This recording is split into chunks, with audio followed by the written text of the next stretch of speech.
Semakin menarik napas, semakin rileks, semakin pasrah, semakin nyaman, semakin malas berpikir. Oke, ikuti kata-kata saya. Astaghfirullahaladzim dalam batin saja ya. Lepaskan mulut perlahan saja. Lakukan dengan penjiwaan. Astaghfirullahaladzim. A'udzubillahi minasyaitonirrajim. Bismillahirrahmanirrahim. Asyhadu an la ilaha illallah. Rasakan kehadiran Allah meliputi tubuh akak, mengalir di seluruh tubuh. Wa asyhadu anna Muhammadur Rasulullah. Rasakan kehadiran Rasul di diri akak, mengalir di seluruh tubuh. Allahumma salli ala Sayyidina Muhammad wa ala ali Sayyidina Muhammad. Fokuskan pikiran akak memperhatikan naik turunnya napas.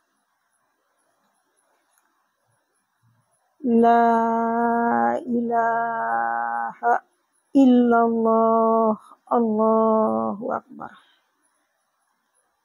Ya Allah, katakan dengan lembut ke dalam diri, lepaskan dengan perlahan saja. Ya Allah, lepaskan perlahan Kak ya, cukup. Buka sedikit, buka mulutnya. Ya Allah, apapun yang mengotori zahir batinku, yang mengganggu kesehatan zahir batinku, dan yang memudaratkan hidupku, baik yang saya sadari atau tidak saya sadari, yang terzahir maupun yang tersembunyi. Saya mohon pertolongan-Mu ya Allah. Lepaskanlah seluruh sel-sel penyakit ini dari tubuhku, dari pikiranku, dari batin saja bercakap ya. Tak apa, menangis biarkan menangis, luahkan semua karena ini banyak pendaman di dalam batin. Mata tetap dipejam. Tak apa, mau menangis tak apa. Ini karena luapan emosi yang selama ini terpendam. Ya Allah, lepaskanlah seluruh sel-sel penyakit ini dari tubuhku, dari pikiranku, dari hatiku, dari perasaanku, dari jiwaku, dari pikiran bawah sadarku. Lepaskanlah ya Allah sel-sel penyakit ini dari seluruh bulu, kulit, daging, darah, tulang, sumsum, dari seluruh organ tubuhku, dari seluruh sel-sel darahku, hingga ke DNA terkecilku. Melalui mandi atom ini, saya mohon pertolongan-Mu ya Allah. Perkenankanlah ya Allah, ampuni segala salah silapku yang selama ini menjolimi diriku sendiri tanpa kusadari. Berikan saya kesempatan ya Allah untuk melakukan perubahan hidup yang lebih baik. Berikan saya kesempatan ya Allah untuk memperbaiki kembali amal ibadah saya. Saya ingin pulang kepadamu ya Allah. Saya ingin pulang kepadamu ya Allah. Berikan saya petunjuk dan hidayah-Mu ya Allah. Berikan saya petunjuk dan hidayah-Mu ya Allah. Saya ingin pulang ya Allah. Saya ingin pulang, ya Allah. Jangan tinggalkan saya, ya Allah. Jangan lepaskan bimbingan-Mu daripada saya, ya Allah. Saya tersiksa, ya Allah. Menderita, ya Allah. Karena sudah jahil dengan diri saya. Bantu saya, ya Allah. Kembalikan kesadaran jiwa saya. Kembalikan kesadaran jiwa saya, ya Allah. Kembalikan ketenangan jiwa saya, ya Allah. Kembalikan kesehatan zahir batin saya, ya Allah. Ya Allah, meskipun saya bergelimangan dosa, namun saya masih tamakkan rahmat. Bantu saya, ya Allah. Keluar dari kegelapan ini, ya Allah. Bantu saya, ya Allah. Keluar dari kegelapan ini, ya Allah.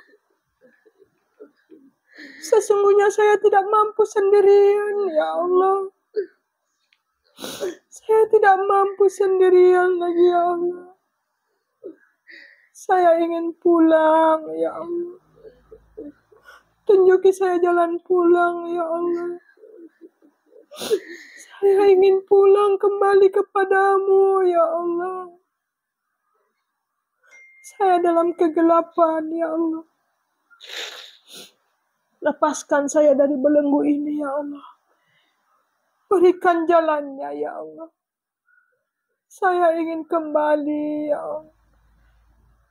Bukakan mata hati saya untuk mudah menyadari kesilapan diri saya. Bukakan mata hati saya untuk mudah menerima kebenaran. Bukakan mata hati saya untuk dapat melihat rahasia kebesaran-Mu di sebalik penyakit yang menimpa diriku. Bantu saya keluar dari belenggu ini, ya Allah. Bantu saya keluar dari belenggu ini, ya Allah. Bantu saya, ya Allah. Bantu saya, ya Allah. Saya sudah lama menderita, ya Allah. Sudah zalim dengan diri saya sendiri, ya Allah. Terangi hidup saya, ya Allah. Saya ingin keluar dari belenggu ini, ya Allah. Lepaskan saya, ya Allah. Lepaskan saya, ya Allah. Bimbing saya, ya Allah. Jangan lepaskan bimbingan-Mu dari saya, ya Allah. Jangan lepaskan bimbingan-Mu dari saya, ya Allah. Saya ikhlas menerima penyakit ini, ya Allah. Asalkan Kau lepaskan, Kau bukakan aku jalan untuk kembali menemukan kembali jati diriku yang hilang. Bantu saya, ya Allah. Saya ingin berubah, ya Allah. Saya ingin memperbaiki diri, ya Allah. Bantu saya lepas dari belenggu ini, ya Allah. Bantu saya lepas dari belenggu ini, ya Allah. Jangan tinggalkan saya sendirian, ya Allah. Hubungkan kesadaran berpikir saya setiap saat dengan-Mu, ya Allah. Saya dalam belenggu, ya Allah. Saya dalam kegelapan, ya Allah. Berikan saya cahaya kebesaran-Mu, ya Allah. Berikan saya cahaya kebesaran-Mu, ya Allah. Lepaskanlah beban batin ini yang menyiksa hidupku, ya Allah. Lepaskanlah beban batin ini, ya Allah. Berikan jalan yang terbaik, ya Allah. Bukakan mata hati saya untuk mudah menerima kebenaran-Mu, ya Allah. Bukakan mata hati saya untuk mudah melihat rahasia kebesaran-Mu, ya Allah. Di setiap kejadian yang berlaku ke atas diriku. Bantu saya, ya Allah. Saya ingin pulang, ya Allah. Saya ingin pulang, ya Allah. Berikan jalan yang terbaik. Saya rindu kepadamu, ya Allah. Saya rindu kepadamu, ya Allah. Meskipun Engkau dekat, lebih dekat dari urat leherku. Tapi aku buta, ya Allah. Aku buta, ya Allah. Aku tidak dapat melihat kenyataan-Mu. Karena ego kesombongan diriku yang tidak kusadari selama ini. Bantu aku, ya Allah. Bukakan rahasia kebesaran-Mu, ya Allah. Untuk meningkatkan iman dan takwaku kepadamu, ya. Bantu aku, ya Allah. La haula wala quwwata illa billah.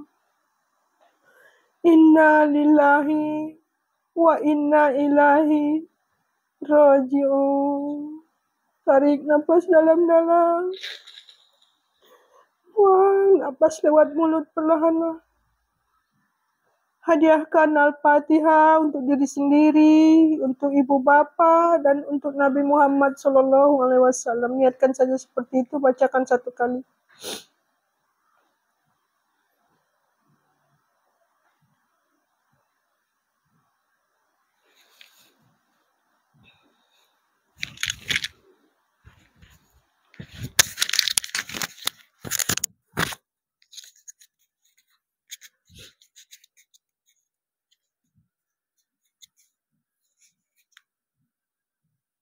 Setelah selesai, angkat kedua tapak tangan, akhiri dengan selawat. Lalu tiupkan ke muka, ke seluruh tubuh, sampai ke telapak kaki, ke kepala dan ke seluruh tubuh. Ya, sudah selesai, angkat kedua tapak tangan, sapukan ke mukanya. Tiupkan dulu.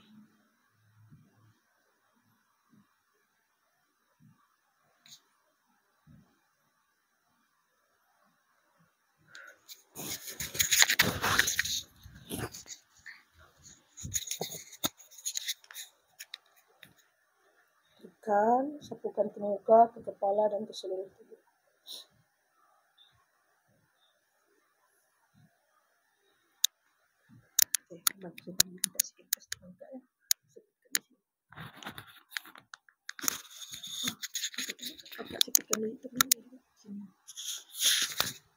Apa yang Kakak rasakan? Ini hipnoterapi namanya, untuk pemulihan Kakak punya penyakit batin, penyakit pikiran yang dalam diri Kakak selama ini tidak tenang. Apa yang Kakak rasakan? Saya menggiring Kakak punya kesadaran berpikir jiwa Kakak terhubung kembali dengan Allah. Karena selamanya Kakak punya kesadaran berpikir terputus signalnya. Tidak terhubung internetnya, jadi Kakak punya pikiran tidak mendapat cahaya ilahi. Itu makanya pikiran Kakak jadi gelap, sakit. Apa yang Kakak rasakan? Nah, selama ini apa yang rasa terpendam, tak tahu nak keluarkan, mengadu pada Allah Ta'ala kan, dapat keluarkan. Seolah-olah Allah mendengar keluhan saya selama ini. Dengan jalan seperti ini, dengan jalan bertemu dengan saya, Allah menjawab, Kak. Cuma lambat cepat, setiap doa itu sebenarnya Allah kabulkan. Saya tak tahu nak halakan ke mana, apa yang nak didoakan, apa yang nak diminta, tak ada hala tujunya. Sekarang setelah dibimbing ni, rasanya apa yang selama ni terpendam dapat dikeluarkan. Terima kasih ya Allah. Terima kasih ya Allah.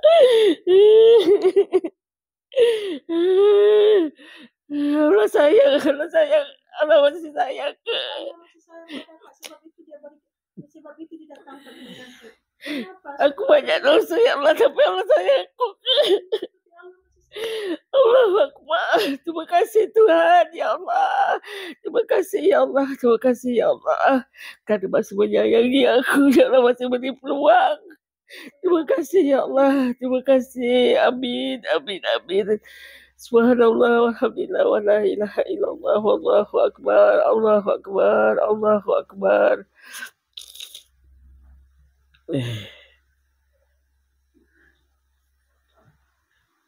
Belum ada.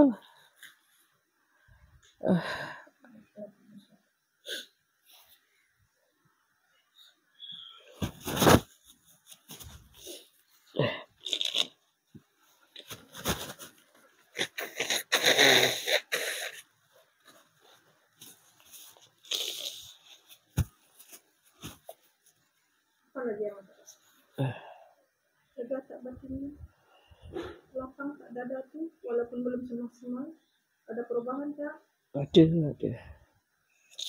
Lapang tak pikirannya, hatinya, nafasnya.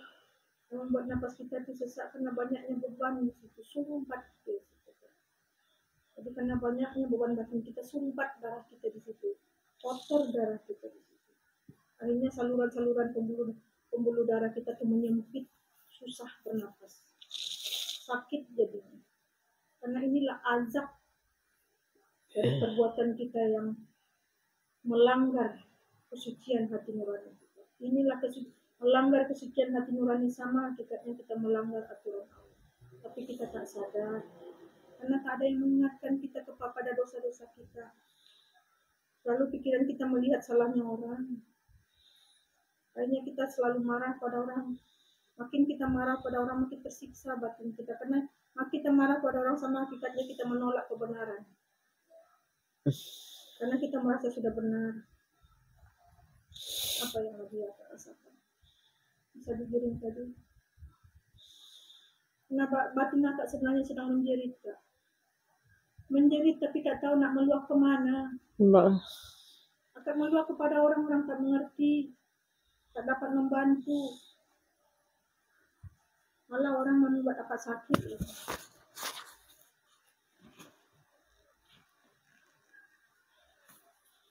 Saya giring akak punya jiwa seperti ini. Saya giring kembali, hubungkan kembali kesadaran berpikirnya, jiwanya kembali kepada Allah. Dapat cahaya kan? Pikiran jadi tenang kan? Hati jadi lapang kan? Kalau sudah pikiran tenang, hati lapang, semua masalah menjadi ringan kan? Walaupun masih sakit tubuh. Tapi kalau pikiran gelap, pikiran sempit, dada sempit, semua masalah sedikit saja masalah seperti membawa satu dunia rasanya, membawa gunung rasanya. Karena itulah beban batin. Itulah hijab diri kita. Itulah kebutaan mata kita kalau kita tidak melihat kehadiran Allah di situ. Kita tidak melihat kehadiran Allah sedang bercengkrama dengan kita, sedang mengajak kita melalui penyakit itu. Kalau diingatkan balik kepada kesilapan diri kita, akhirnya tersedarkan. Yang paling yang datang hanya tangisan kan? Tangisan kesadaran.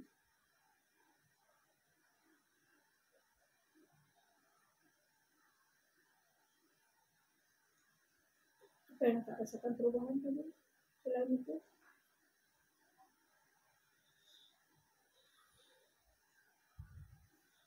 Manusia rasa macam Tuhan tak akan mengampuni saya. Allah mengampuni. Bukan Allah tak mengampuni kita. Setiap itu kalau Allah tidak mengampuni kita, sama hakikatnya Allah itu pembenci, pendendam kan? Sekarang ini siapa yang mengampuni kita? Allah atau kita yang tidak mau mengampuni diri kita? Kalau kita melakukan kesalahan yang sama, kita ulang lagi, berarti kita tidak mengampuni diri kita kan? Bukan Allah. Allah itu beri kita pilihan. Mana yang kamu mau? Mau ke jalan kiri atau ke kanan? Mau maksiat, mau celaka atau mau selamat? Kalau ingin celaka, ya lakukanlah hal-hal yang dilarang oleh Allah.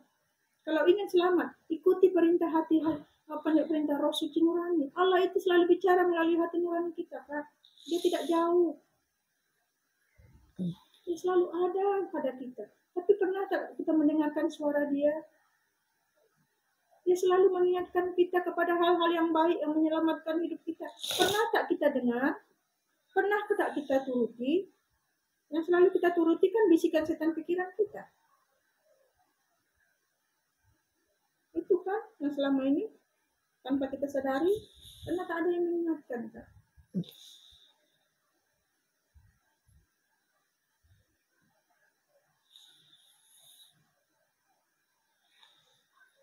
Wal asri innal insana lafi khusr.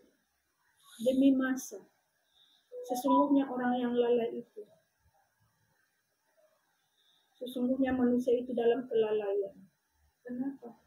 Hidupnya lalai, hanya memikirkan tubuh jasmani, hanya mengejar material dunia, rohaninya tak pernah dipikirkannya. Apakah rohaninya selamat ataupun celaka? Itu kan yang selama ini kita tak sadarkan. Nah, inilah sumber penderitaan kita, karena kita tak pernah memikirkan rohani kita dan tak mau tahu, mencari tahu dia di mana dia sekarang, bagaimana keadaan dia sekarang. Roh kita itu sel-sel tubuh kita, Kak. Yang sakit sekarang menderita itu roh kita, yang sudah kita zolimi, yang sudah kita kotori, yang kita sudah siksa, yang sudah kita telantarkan, yang sudah kita anak tirikan. Ini yang membuat kita sakit. Karena roh kita gelap di situ. Apabila dia gelap, kesakitan kan, agak-agak kalau kita dikurung dalam ruang gelap, tidak ada ruang kosong, dengan penuh dengan kegelapan, apa aman derita kita, Kak? Kesakitan tak kita? Begitulah roh kita tuh dikurung oleh ego, kesombongan, ketidaksadaran pikiran. Karena yang kita perturutkan, yang kita pertuhankan selama ini ego, hasutan, setan, bisikan pikiran kita. Itu yang kita perturutkan, itu yang kita pertuhankan. Tapi kita mengaku-ngaku bertuhankan Allah. Kalau orang yang benar-benar Tuhannya murni, insya Allah pikirannya tenang, hatinya damai, hatinya lapang. Jadi yang membuat pikiran kita selama ini tidak tenang, karena hati kita bertuhankan hantu. Setan pikiran kita, hawa nafsu kita, hantu itu setan, itu hawa nafsu kita, Kak. Keinginan pikiran kita yang tidak selaras dengan keinginan petunjuk hati nurani. Itulah setan yang nyata supaya kita mengerti, karena Kak tidak mengerti diri Kak. Karena Kak selama ini gelap, tidak mendapat cahaya ilahi. Akak perlu saya terangi, saya berikan cahaya, menyadarkan pikiran Akak supaya Akak tersedar di mana silap diri, supaya Akak segera melakukan perubahan. Selagi Akak tidak melakukan perubahan, selagi itu Akak sakit-sakitan berkepanjangan, juga Akak tidak tenang. Dari tadi beban Akak jadi lapang kan? Iya. Akak datang tadi dengan penuh kecemasan, ketakutan, kemarahan. Akak di badan Akak tadi begitu besar iblisnya tadi. Seram melihat wajah saya. Pas sampai dekat pintu tadi, ya Allah, sangat menakutkan tadi saya lihat. Karena Akak sedang dalam beban, sedang dibungkus aura gelap. Tapi dengan mendengarkan kata-kata saya tadi itu berubah kan? Suasananya berubah, energinya berubah, sudut pandang pola pikir Akak berubah. Ya kan? Ya. Rasa sakit di badan pun berkurangan kan? Napas menjadi lapang, pikiran menjadi lebih tenang, hati menjadi lebih damai. Ya kan? Apa lagi yang Kak rasakan?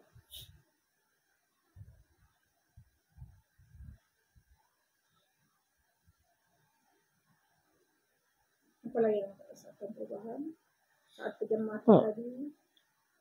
Kalau kita nak nyahkan setan-setan ni, dengan berzikir tak pergi ke? Tak pergi dia, Kak. Karena Akak hanya tahu berzikir membaca saja. Akak tidak tahu apa yang Akak baca. Akak perlu artinya belajar. Ke? Tak tahu artinya ke ataupun? Bukan artinya. Akak banyak orang tahu artinya, tapi tidak memaknai arti hakikat di sebalik artinya tadi. Seperti tadi saya cakap, banyak orang istighfar, astagfirullahaladzim, astagfirullahaladzim. Bagus ya Allah, ampuni aku, itu artinya kan? Yeah. Orang tahu artinya. Ada tak memaknai apa hakikat di sebalik istighfar itu? Orang berpikir kan kalau kita istighfar, membaca istighfar, Allah sudah mengampuni dosa kita kan? Itu ya. Jadi orang berpikir Allah itu maha penghukum kan? Zikir itu perlu tak? Zikir memang perlu, tapi sekarang ini zikirnya kita tahu tak apa yang kita zikirkan. Banyaknya orang zikir hanya dengan lidah, Kak. Tapi tidak zikir dengan akhlak. Maknanya Itu perlu pendalaman, Kak. Perlu zikir itu perangai-perangai yang negatif tu hentikan. Iya, tapi untuk kita menghentikan kita harus tahu dulu. Kalau kita tak tahu di mana perangai negatif, di mana pikiran negatif, macam mana kita nak hentikan, Kak? Macam mana caranya? Makanya itu saya kata tadi, perlu belajar. Belajar. Perlu ilmu, Kak. Perlu tuntunan bimbingan dari guru yang berkesadaran, yang mampu menerangi, menumbuhkan kesadaran berpikir. Perlu energi. Karena ini banyak lapisan triliunan energi negatif makhluk halus yang sudah menjadi jiwa, menjadi sifat binatang pada diri kita, yang sudah menjadi jin, setan, iblis, Fir'aun, Dajjal, sudah menjadi jiwa kita, sudah menjadi roh kita, sudah menjadi sel penyakit di diri kita, memakan organ tubuh kita. Itu penting, itu ilmu khusus, bukan itu tidak ada di media sosial, itu harus ilmu khusus, Kak. Padahal saya bila kita dengar dari masuk room ni, orang bicara tentang kerohanian, ketuhanan semua kan. Tapi tak mengerti kan? Hanya tahu bacaannya saja kan? Tapi macam mana nak aplikasikan pada diri kita tu. Iya, itu harus ada bimbingan khusus untuk cara pakaiannya kan yang selama ini. Kalau di Johor ni ada ke guru musyrik? Saya ada belajar kan? Tapi melalui energi kesehatan. Itu proses mengenali diri, mengenali lapisan energi supaya kita mampu menyehatkan zahir batin kita dulu. Kalau batin kita, zahir kita tidak sehat, macam mana kita mau kenal diri? Macam mana kita mau kenal Tuhan? Jadi sekarang ini yang selama ini apa yang kita pertuankan? Ada di Johor ni ada ya? Saya ada buat kelas, Kak. Oh, saya dah segi ada. Saya ada buat kelas, saya kerjasama dengan guru saya. Itu praktikal langsung, Kak, bukan baca-bacaan. Itu proses mengenal, menyelam ke dalam. Sebab saya dengar orang cakap kalau you zikir banyak-banyak pun nanti akhirnya ke kodam juga jadi kodam. Kodam negatifnya jadi aktif nanti, Kak. Jadi panas karena kita tahu itu yang mau lenggu kepikiran saya tu, maksudnya macam mana cara saya nak mula. Sedangkan di Johor ni saya dengan tak ada suami, saya nak cari guru yang mursyid. Tapi macam mana dengan keadaan anak saya yang tak memahami, suami tak ada. Mungkin dulu suami boleh tahan sikit lah, dia ada juga ikut jalan ringan. Dan guru saya pun ada seorang tu dia dah meninggal. Dia ada pun sikit lah permulaan dia ada tunjukkan jalan. Yang itu yang tinggal sikit pada saya. Tapi tak sempat ke mana-mana, lepas tu dia dah meninggal. Suami pun tak ada. Sekarang ni akak tanya dia, Kak. Kalau akak berkehendak boleh, cuman belajarnya berbahaya. Akak jangan cakap dengan anak belajar ini, cakap saja belajar kesehatan. Makna sehat, makna belajar ilmu kesehatan. Itu saja. Kalau akak cakap nanti belajar ilmu ketuhanan, nanti macam-macam. Iya betul, nanti kata memang paham. Karena kita belajar di sini kesehatan dulu, Kak. Kalau kita tak sehat, macam mana kita mau boleh berpikir waras? Saya ada, selain daripada rawatan, saya ada buat kelas. Tapi untuk orang kelas ini kan hanya orang yang benar berkehendak. Ilmu ini khusus untuk orang khusus, Kak, bukan untuk ilmu awam. Tidak ada di media sosial. Harus berguru. Ini orang-orang yang ingin kembali, yang ingin melakukan perubahan. Hanya itu. Tapi ini sangat berat, Kak. Karena kalau untuk kembali ini sangat banyak masalah yang harus dihadapi. Karena kita harus melepaskan kebatilan-kebatilan kita tadi, Kak. Karena penyakit itu yang membuat diri kita karena banyaknya kebatilan di pikiran kita, di jiwa kita. Itu diproses, Kak. Harus tekadnya kuat dulu. Kalau tekadnya tak kuat, kalau hanya karena terpaksa, agak sulit nanti berhenti di tengah jalan. Saya insya-Allah tak ada rasa terpaksa. Memang saya sedang mencari. Sedang mencari. Tapi macam tahu keadaan saya tu macam tak. Keadaan anak-anak. Semua itu semua proses, Kak. Bergantung. Saya dulu belajar pun suami saya tak izinkan. Saya diam-diam belajar, saya cari uang sendiri, saya cari modal sendiri. Saya gaduh dengan suami saya mengatakan saya belajar ilmu sesat, saya buat tahu. Saya tahu apa yang saya lakukan. Suami saya belum tentu menjamin saya selamat. Kalau dia sendiri tak selamat, macam mana saya nak selamat? Karena kalau dia selalu membuat saya ke dalam kemarahan, dia selalu menunjukkan contoh yang selalu membabi buta seperti kesetanan, apa itu suami seperti itu yang saya patuh? Saya harus patuh pada hati nurani saya. Allah ada pada diri saya. Kalau itu kata Allah itu saya harus ikut. Karena orang itu yang di luar itu belum tentu dapat menyelamatkan kita, Kak. Kita harus tegakkan kita punya tauhid pendirian. Buat masa sekarang muridnya ramai? Kalau untuk jalan mengenal diri ini, Kak, sangat berat, Kak, karena banyak cobaan. Jadi kalau bukan tekadnya ingin melakukan perubahan hidup, Bukan so pergi hutan ke masuk kubur. kita tak pergi hutan, tidak. Kami tak mengajarkan. Kita belajar di rumah macam orang biasa. Karena ini perlu memperbaiki diri, kita menyehatkan diri dulu, mengenal diri, bukan yang lain. Itu apa jauh-jauh ke hutan? Apa di hutan itu saja Allah? Di diri kita kan ada. Kalau dia tak ada di diri kita, macam mana kita nak bernapas, Kak? Kalau dia tidak ada di mata kita, macam mana mata ini boleh melihat? Banyak orang punya mata, tapi kenapa tak bisa melihat? Banyak orang yang punya telinga, kenapa dia peka, tak dapat mendengar suara ilahi?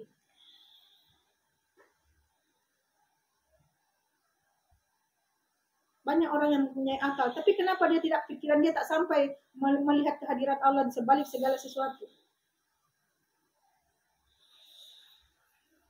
Oke, Kakak mandi dulu ya. Buat mandi dulu. Nanti saya mau cerita panjang lebar, tak sempat pulang mandi.